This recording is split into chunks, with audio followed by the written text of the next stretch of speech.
विश्वकर्मा योजनेच्या वर्षपूर्तीच्या कार्यक्रमाच्या निमित्तानं मोदी वर्ध्यात आले होते। महायुती सरकारचं कौतुक करताना काँग्रेसवर निशाणा साधत विधानसभेसाठीचं मोदींचं मिशन यामुळे महाराष्ट्रात पाहायला मिळालं।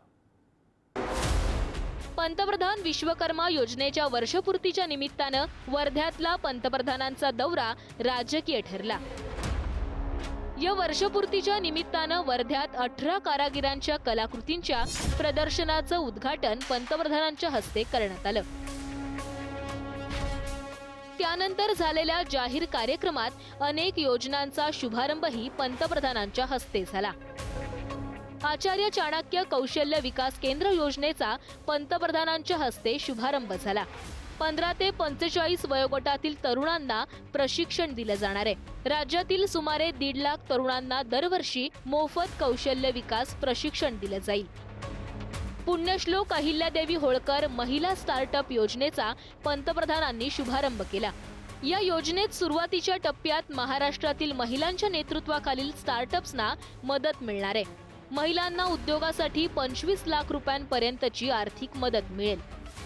अमरावतीत PM mega integrated textile region and apparel म्हणजेच पीएम मित्रा पार्कची पायाभरणी झाली। पीएम मित्रा पार्क सुमारे 1000 एकरामध्ये बांधणार आहेत। देशात वस्त्रोद्योगासाठी 7 पीएम मित्र पार्कची उभारणी केली जाणार आहे। त्यातीलच एक म्हणजे अमरावतीत आहे। पीएम मित्रा पार्क कापड उत्पादन आणि निर्यातीसाठी असणार आहे। पीएम विश्वकर्मा योजनेच्या लाभार्थ्यांना प्रमाणपत्र आणि कर्जाचं वाटप मोदींच्या हस्ते करण्यात आलं। वर्षपूर्तीच्या निमित्तानं टपाल तिकीटही जारी करण्यात आलंय। एससी, एसटी आणि ओबीसींना मुख्य प्रवाहात आणण्यासाठी विश्वकर्मा योजनेचा फायदा होत असल्याचं पंतप्रधानांनी त्यांच्या भाषणात सांगितलं। एससी, एसटी, ओबीसी आणि शेतकऱ्यांवर काँग्रेसनं अन्याय केल्याचं सांगत 2014 सालच्या फडणवीस सरकारचं आणि सध्याच्या महायुती सरकारचं त्यांनी कौतुकही केलंय। कांग्रेस और उसके दोस्तों ने एससी, एसटी, ओबीसी को जानबूझ करके आगे नहीं बढ़ने दिया।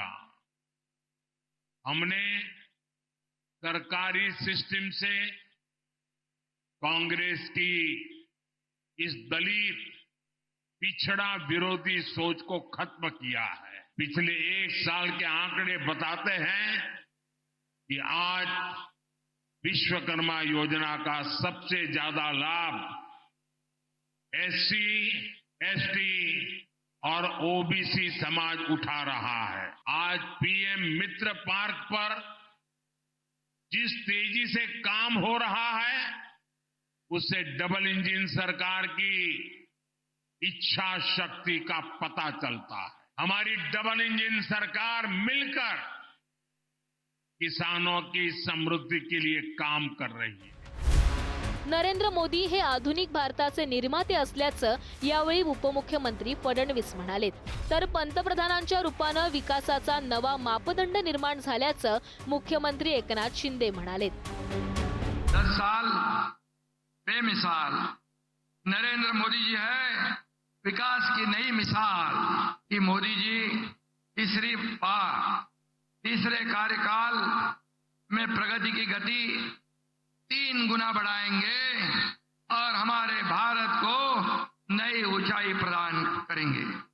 ये 100 दिन तो एक झांकी है, मोदी साहब की बड़ी इनिंग अभी बाकी है। मी माननीय प्रधानमंत्री महोदयांचं याकरता अभिनंदन करतो, ज्याला ज्याला आपल्या जीवनामध्ये परिवर्तन घडवायचं आहे त्या प्रत्येक व्यक्तीकरता माननीय मोदीजींनी संधी तयार केली। आमचा सुतार समाज लोहार, सोनार, कुंभार, मूर्तिकार, चर्मकार, मिस्त्री, नावी, टेलर, धोबी या सगळ्या घटकांचा विचार कुठल्याच सरकारने केला नव्हता, पण त्यांचा विचार करणारे देशातले एकमेव नेते कोणी असतील तर प्रधानमंत्री माननीय मोदीजी आहेत।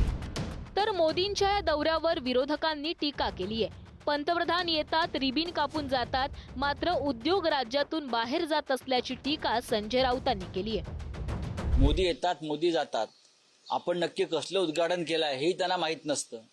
महाराष्ट्राची परिस्थिती आहे, खरं म्हणजे या राज्याच्या संदर्भात भाजपने घेतलेल्या भूमिका ज्या आहेत ते महाराष्ट्रात डळमळीत झालेल्या, अस्थिर झालेल्या आहे।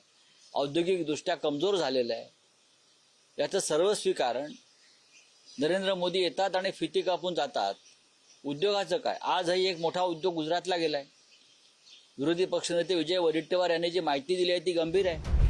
विधानसभा निवडणुकीच्या तोंडावर विश्वकर्मा योजनेच्या वर्षपूर्तीसाठी वर्ध्याची निवड करत मोदींनी मिशन महाराष्ट्र सुरू केल्याचं मानण्यात येत आहे.